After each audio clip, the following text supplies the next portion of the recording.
Hi everyone, welcome to Dave's Bonsai. On today's episode, the 40-year-old ficus is gonna get a pot.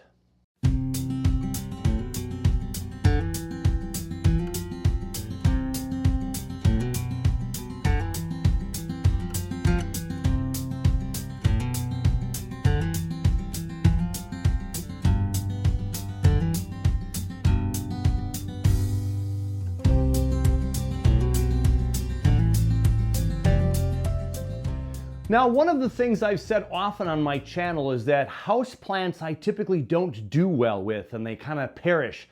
And it's usually because I don't spend a lot of time paying attention to those plants. And with my bonsai trees, I'm checking them every day, sometimes twice a day, and so I have a good idea of what's going on. So this is in a big old pot with a lot of dirt, and I would much rather have it in bonsai soil.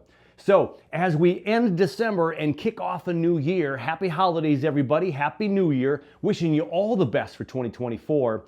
I want to get this started on a good positive journey here in the plant room as I add a little more light in the end of January and a little more heat to the plant room. Longer light and a little bit warmth to the room. So we'll get some things to wake up even more. But this, after doing some preliminary cuts over the last several weeks, has shown continued growth, everything's shooting out, all kinds of little buds, and so this thing has energy, and if I get it in some good drainage bonsai soil, I think we're in good shape. We'll be in good shape.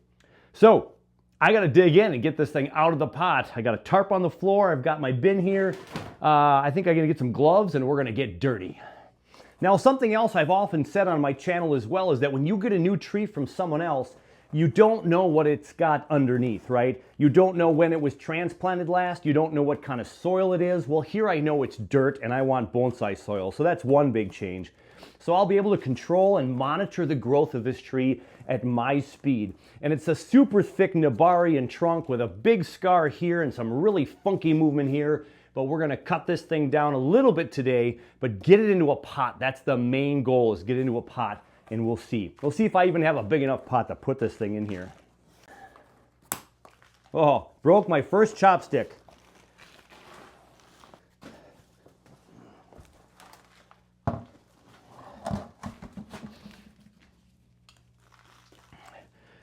So as with any tree, I'm going to slowly take away the soil from the outer rims of this big old ficus tree. I've got a great big root rake here. A one-pronged dirt digger root rake with just one little point. We'll be careful to not destroy as many roots as possible. This may take a while. We'll see what we've got here on the 40-year-old ficus.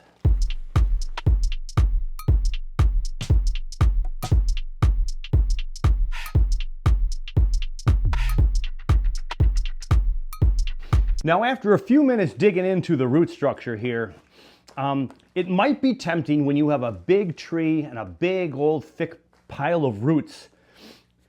You might be tempted to take a saw here and just saw half of this out. But be very careful when you do that operation on a tree that you don't know, again, who potted it up for you, how long it's been in that pot. You just don't know how the roots are growing.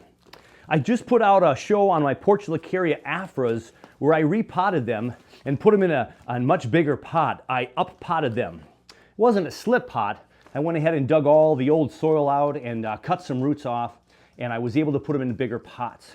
Now this is going to go in a smaller pot, kind of, sort of, or just maybe more of a bonsai pot. Definitely less area altogether. But again, you don't know what the roots are doing in here. If it was in this pot here for a whole bunch of years, those roots are gonna go down, hit the plastic surface, and then come back up or circle around the pot. I'm definitely seeing some circling roots here. So you don't know, if you cut off half the root structure, you might actually be cutting over 50 to 75% of the roots off. And underneath at the bottom here, I'm coming up to what must have been the bottom of an original pot here, that it was just put into a new pot with this bottom section still attached. So let me turn this around for you here a little bit. Right here, we've got this kind of plastic, almost like the bottom of an old, yeah, look at that. What is that contraption? Huh, interesting. And look at all those roots down there. Yeah, all those way down low are probably going to be coming off. But again, I don't know what this root structure is like. I don't know how deep down it's going to go before that chunk of a kind of a tap root concept is done and it's all fine roots. So I have to be careful. As I'm digging, I'm hitting some clunks of some solid, what I imagine are the root structure here. So I have to be careful. We might be cutting some of that off. But again, until I get this down and to the bare bones of the root system, I have to be careful and not cut a whole bunch off right away, because again, I do not know what's down below. So about 15 minutes in, I went out and dumped probably what is half of the dirt that was originally in this pot. And I dumped that outside, cleaned out my mat here a little bit. And I'm coming to a point here where I'm coming into some really hard roots. Really thick, what would be like a really thick tap root in the center of this structure here. That's a hard root. Big thick root here closer to the surface, but there's a big root down here. I'm hoping to cut this thing right here. I want it gone from right there. So I can start cutting some roots here and seeing if we can start to peel apart this root structure. So right down here, I'm cutting some of these roots down below.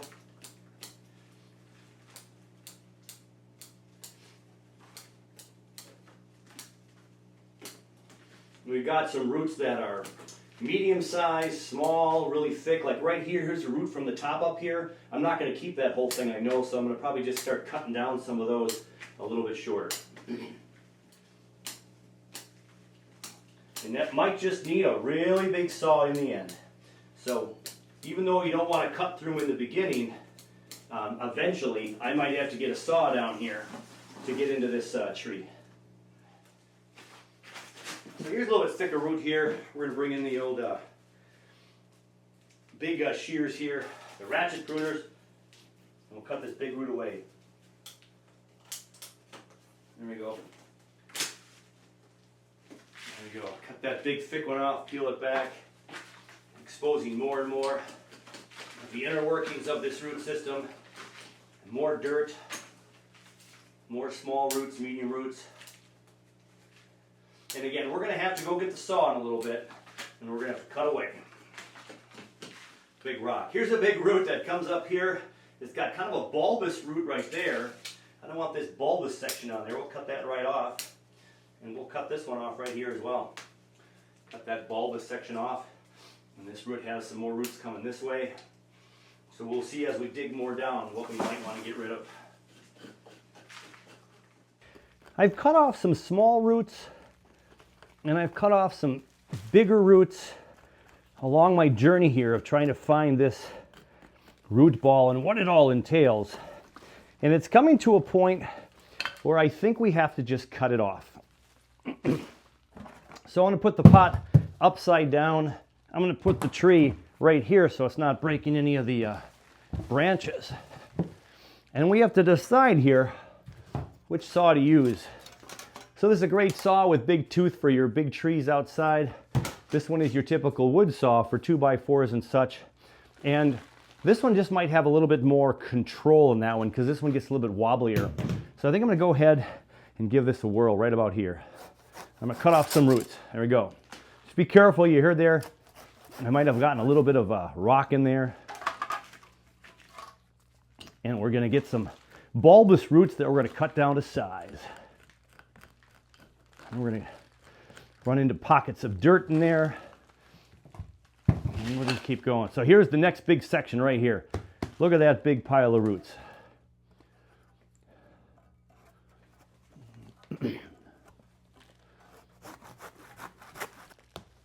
Big bulbous roots, very typical for a lot of ficus trees. Trying to get these out kind of one at a time here. There we go. Another one.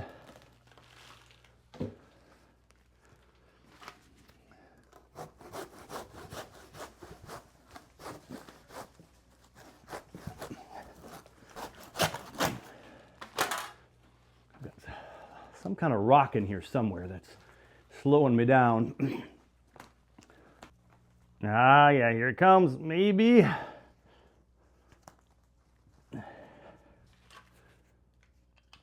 There we go. That rock was catching that knife. Let's see if we can keep going here. We got another rock there, but I think I can pull more bulbous roots there.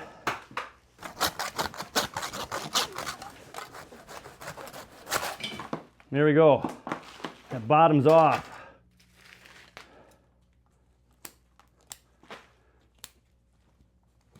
Yeah, we're getting some rocks down here. So there we've cut the foot depth taproot down to about 6 inches. And I think I have a pot that's definitely deep enough to support this. Now the big disadvantage of me doing this repot right now is what I would love to do is to dunk this into my fish pond. Now because we've had such a mild winter, I actually can bring this outside and go dunk it in my fish pond and get it clean instead of making a mess in here. So I just might take this outside to the fish pond. But I'm a little hesitant to do that because we've dropped to the low 30s again for this late evening as it's dark outside. We're down to the low 30s and I've got exposed roots on a tropical tree. That fish water is going to be around 33, 34, 35 degrees, up to 40 maybe. That's cold. So I don't know if I'm going to give this the bath that I was hoping I would maybe give it. But I'd also like to really bare root this as much as possible and get rid of as much of this dirt as possible. So a little bit of water might be in its game. So we might empty out my tub over there and give it a little bath. I've gotten most of the dirt off of the root system. I might dunk in it a little bit when I find the right pot.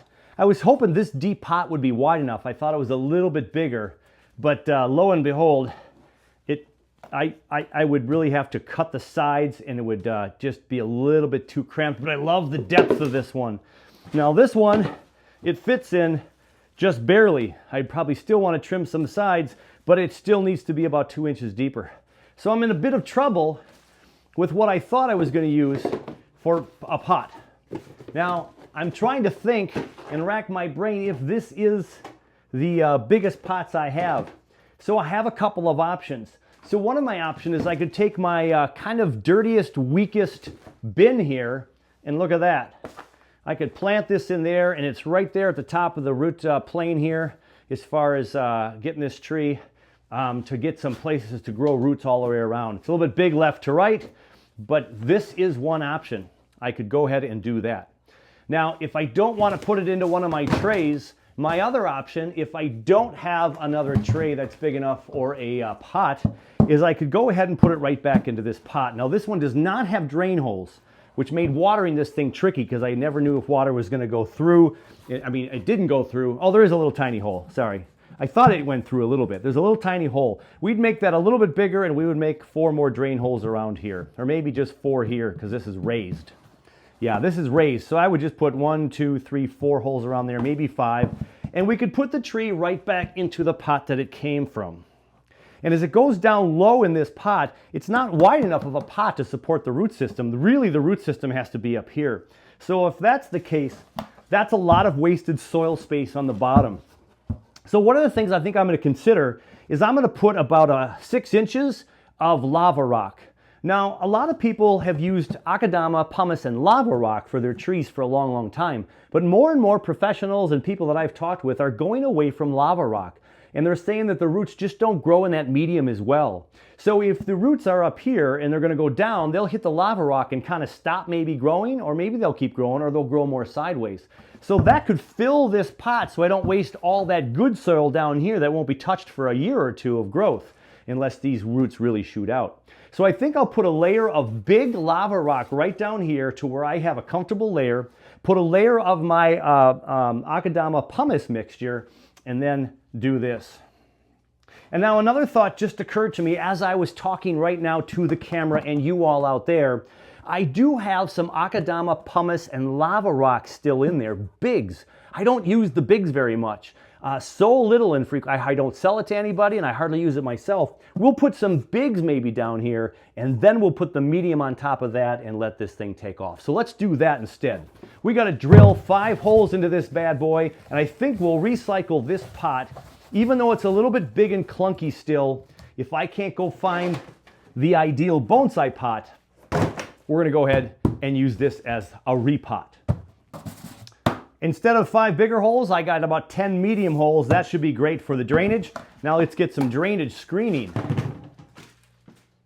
My friend Mike from the Minnesota Bonsai Society came up across this material a couple years back and he said, "Hey Dave, do you want all this?" And I said, "Sure." Now it's really big, so of course I could never use this for the fines with bonsai soil, but since I'm going to be putting the bigs on the bottom, this will suffice. This has some big holes, but those bigs are big enough where they will not come through this drainage screen.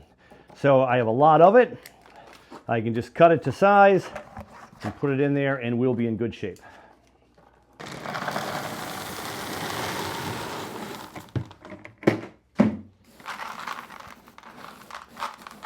So with the bigs on the bottom and this right here, I'm almost where I want to be for height. Not quite. We're going to go a little bit higher, right up there towards that lip a little bit. So we'll put some of our medium soil in next, and then we'll be in good shape.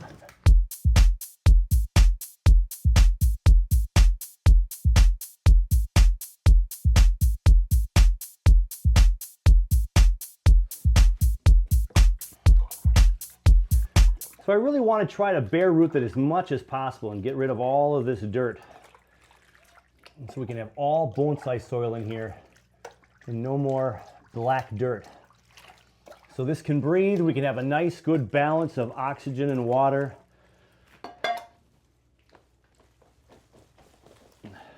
We got a pretty flat bottom. After cutting through with the saw, we have a lot of roots up top yet. My biggest concern, if I don't cut enough off that bottom, you know, what's going to grow off that bottom, but we can always cut it next time we repot it, and we're going to hope to get more radial roots right off the base here with this really fun nabari. We'll cut off a couple of crisscrossing roots and set this thing up for a couple years of growth, and then the next time we repot this thing, we'll be able to go in and do that next root construction or rework. But, you know, once it's out of the pot, like right now, it is the best time to work on a tree. So you might as well try to get some productive work out of this while you have it. It's good and heavy. You can see the bottom of that trunk system there. Got the big, thick, bulbous roots over here that we might still be able to get rid of some of those. There's a couple of big roots in here, and they get thin up top. So like that one right there. I think I can get rid of that one. So look at how thin it is up at the tip, and then it's bulbous down in here. And then this one right here can peel back too. Right here, look at that. And that one just broke right off. So this is the kind of work that I want to be able to do right now instead of leaving these bulbous roots here for the next growing season. That's just making us work that much harder later on. And just growing more tough situations here. I don't know if I can. Here's the crack right there. There we go.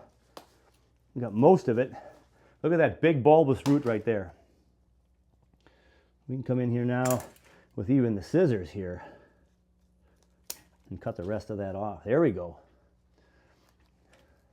That's nice. Having those big bulbous roots there gone is really nice. I can get rid of more of this dirt right here. So as much as I want to get this into a pot, I want to make sure that I'm taking care of all my options here as early as I can so we don't make harder work for us later. So every little bit that I can do right now is going to save work in the future for this monster root system. Got a lot of bulbous roots here to work with still, but we've just gotten rid of a lot of them tonight, so that's really good.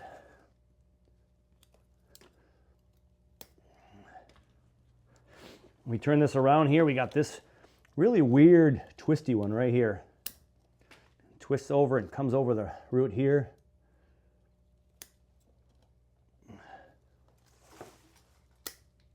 Get that off. Clean this up a little bit. Until the next repot, I don't know where these roots right here go. If I don't get any more of this dirt or roots gone here, we'll have to maybe find out where those can maybe go next time.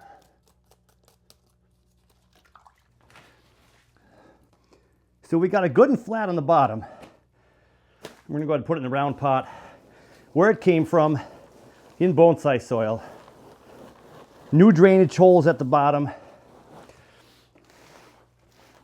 I'm not too concerned about a front on this tree because it's a round pot.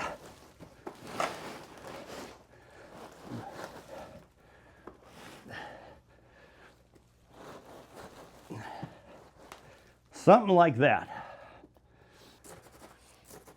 So we have the 40-year-old ficus in its original pot, but with bonsai soil. We got rid of 95% of the dirt at this repotting.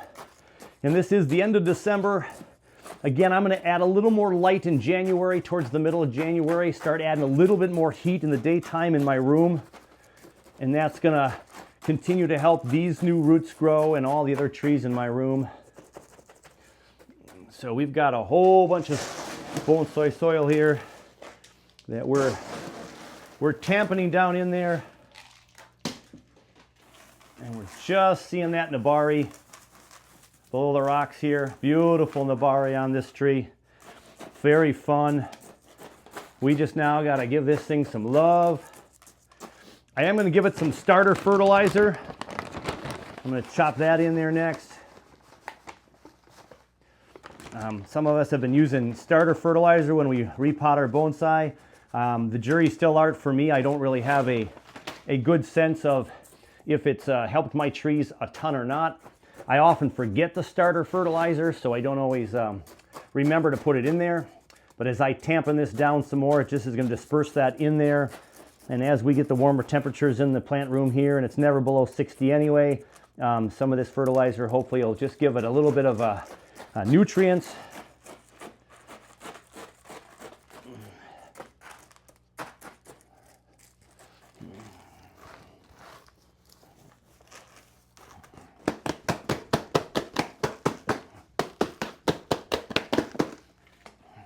Pound those edges and try to get rid of some of the air pockets in there if there are any air pockets.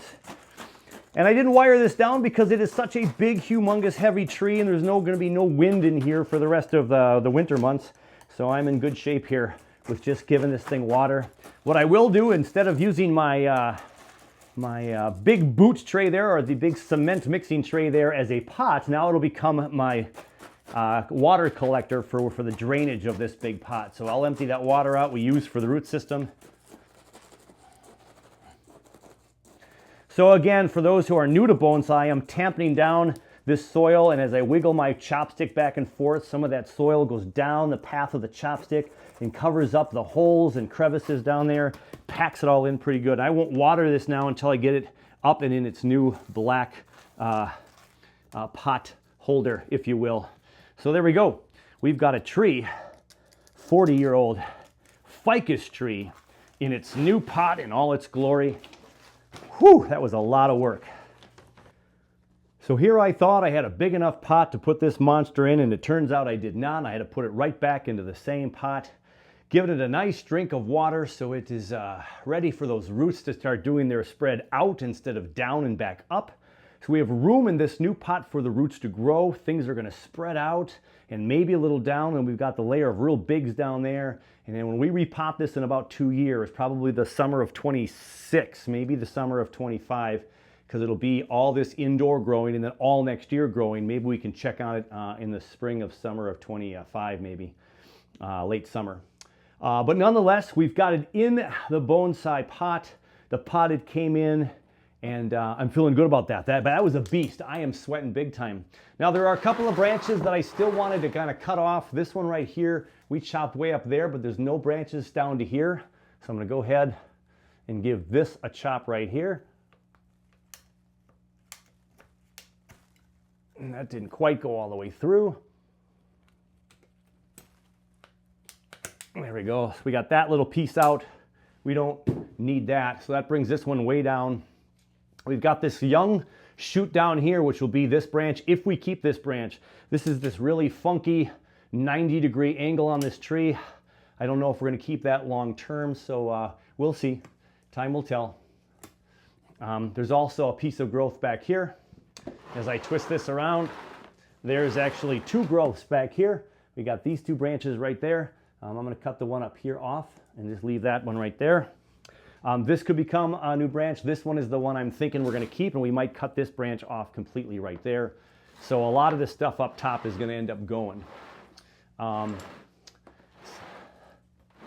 will leave this grow a little bit longer because I have this branch that has a lot of foliage on here and a lot of new growth. So I want that energy to help heal or just protect the tree from this repot, so we don't have too much stress on the tree. So we can, again, always trim this thing in the springtime or in the summer.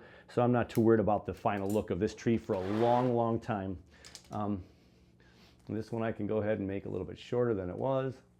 There we go. And that's got new growth here and 3 or 4 in the back here, so all of this can go eventually.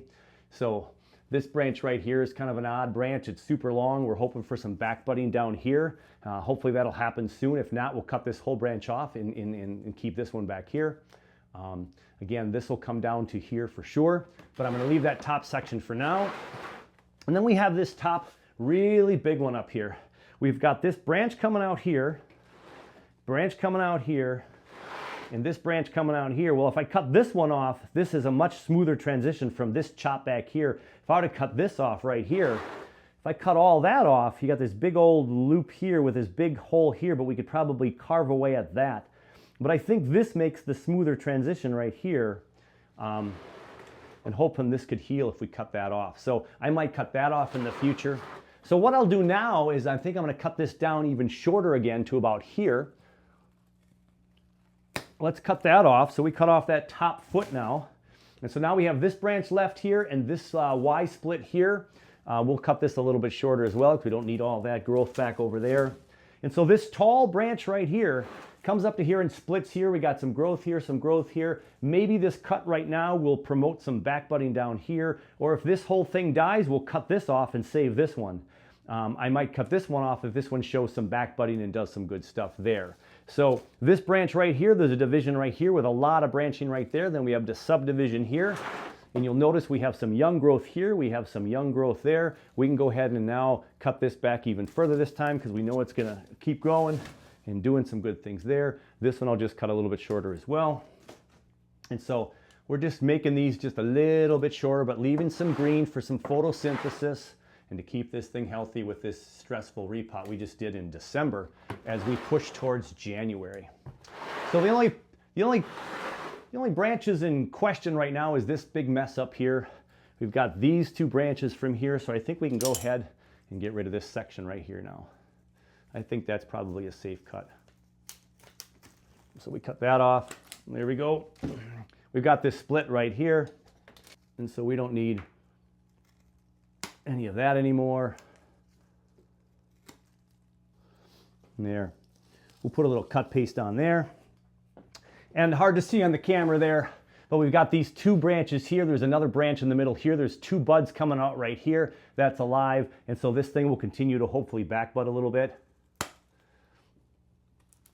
And we'll see which ones of those that we keep. All hoping in the end, of course, to get back budding way down here and cut this way back, kind of something like this right here. Because this is a little bit lower now and by where the trunk is going to branch off into these branches. So we're hoping the same for this branch over here. We'll get these lower as well, this lower as well, and we'll decide what branches we keep after we see how this responds to the repot. So there we have it. We have the 40-year-old ficus tree all repotted, a little bit more trimming from last time, and we're going to let this thing keep pushing out some new growth and then make some decisions on what branches to keep.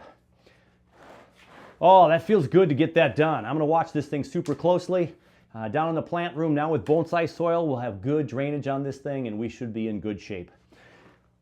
Whew!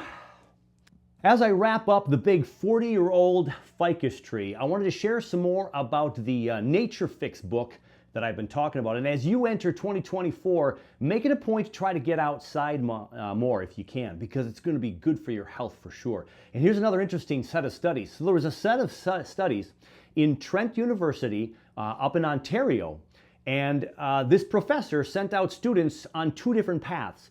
Either they would go outside along the canal from class to class, or they would go under the underground tunnels in the college campus from class to class. And they would fill out surveys about how good they feel or how they thought they would feel after these walks. So all kinds of questionnaires before and after. And the findings were very interesting. So what she found out is that the people usually overestimated how much they would like the tunnels, and they underestimated how they would feel with the canal walk outside. So they call this prediction forecasting errors. And so I thought that was very interesting. And so unfortunately, that does play a big role in how we make decisions. We will have not very good forecasting. We think it's going to be better this way. If you go underground in the tunnels, it might be quicker. Maybe it's a little warmer in the colder weather climate areas. But she found out that most people felt so much happier if they took the outside walk than those who took the tunnel walk were less happier after doing so. So another fantastic, interesting study, in my opinion, from Ontario out at Trent University. And so more proof to just say, hey, you know what? If you have a chance to get outside in 2024 for a little bit of forest bathing or Shinrin Yoku, why don't you take advantage of that? And you know what? I have another episode of Shinrin Yoku all ready for you. This time it's in a park that's a mile from my house. It's called La Lake Park. And I went for a walk this past fall for a little Shinrin Yoku. Hey, take care of you, take care of your bonsai, and we'll see you on the next one.